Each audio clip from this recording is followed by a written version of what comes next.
That night, I had no idea that everything would turn into something far beyond an ordinary evening. Kyle's father wanted him to join the usual weekend business trip, but at the last minute, I asked him to stay. A simple request, wasn't it? But deep down, I knew a quiet storm was brewing within him, perhaps because it was also rising within me. Nora, Kyle's stepmother. Over the years, the lively boy in this house had grown into a quiet young man. Kyle spoke little, often retreating into his own world, but his eyes, subtle, mysterious, always left me unsettled. Especially in the mornings, when I wore a thin nightgown and went downstairs to make coffee, I could feel his gaze, fleeting but enough to make my heart beat faster. Those looks awakened a forbidden feeling in me, like a smoldering flame, both terrifying and impossible to ignore. That morning, the air in the house felt heavy. Kyle sat at the dining table, pretending to do homework, but his mind was clearly elsewhere. I stood by the stove, quietly brewing coffee, trying to suppress the stirring within me. "Kyle, can you hand me the coffee mug?" I said, my voice soft but with an unintended tremble. He stood up, handed me the mug, and I deliberately held his hand a moment longer. Our fingers touched, and a jolt ran through me. "Thank you, dear," I whispered, my eyes locking onto his, as if wanting him to read something unspoken. Kyle seemed momentarily flustered, but his gaze didn't leave me. "Mom, you're acting strange today," he said, his voice low, full of implication. I smiled, tilting my head. "Strange how, Kyle? What do you see in me that you're not saying?"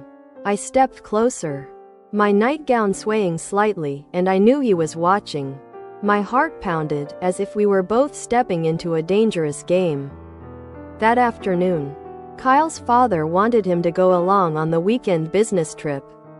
I spoke up, my voice calm. "Kyle, stay with me, okay? I'm scared to be alone at home." But deep down, I knew that wasn't the reason. I wanted him to stay because of that feeling, the one growing inside me, and I was afraid, yet yearned, to see where it would lead us. My husband left for a weekend business trip, leaving the house so quiet it felt suffocating. Outside, rain began to fall, each drop hitting the window like my heartbeat, rapid, uncontrollable. Kyle sat by the fireplace, the glow casting light on his face, highlighting features no longer childlike.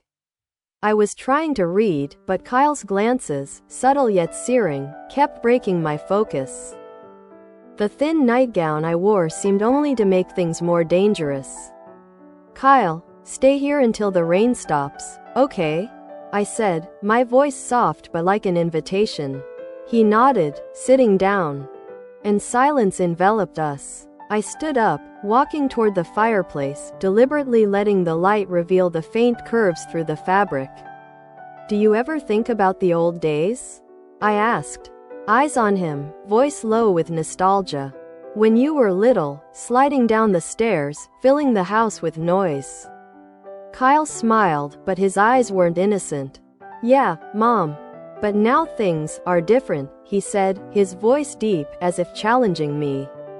I leaned closer, my heart pounding. "Different how, Kyle? What do you see in me that you're not saying?" I whispered, as if opening a forbidden door. He took a deep breath, his eyes locked on mine. "You know, don't you? There's something pulling us closer," he replied, his voice trembling slightly, full of implication. I placed my hand on his shoulder, fingers gently tightening. "Kyle, if we're honest, what do you think is waiting for us?" I asked, my voice like a breeze, soft but sharp. He didn't answer right away, but his hand touched mine, warm and steady. "Mom, are we going too far?" he whispered. I smiled, not breaking eye contact. "Maybe. But do you want to stop?"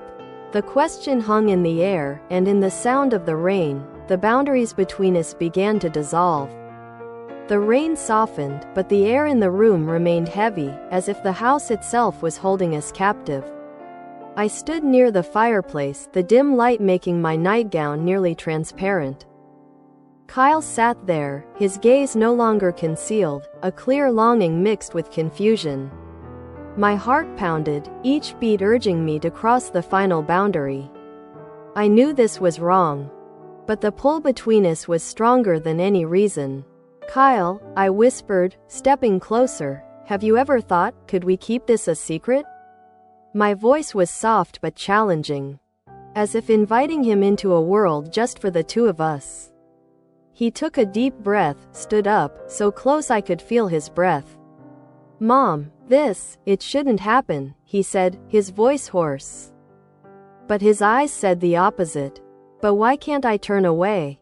I placed my hand on his chest, feeling his heartbeat as erratic as mine. Kyle, if we're honest, what do you want from me? I asked, my voice trembling, as if opening a door that could never be closed. He grasped my hand, squeezing tightly. Mom, I'm scared, but I don't want to be apart from you, he whispered, his eyes gleaming. Even though I know this could destroy everything. I leaned in, so close our breaths mingled. Kyle, I'm scared too, I said, my voice like a breeze passing through the fireplace. But here, right now, do you want me to stop?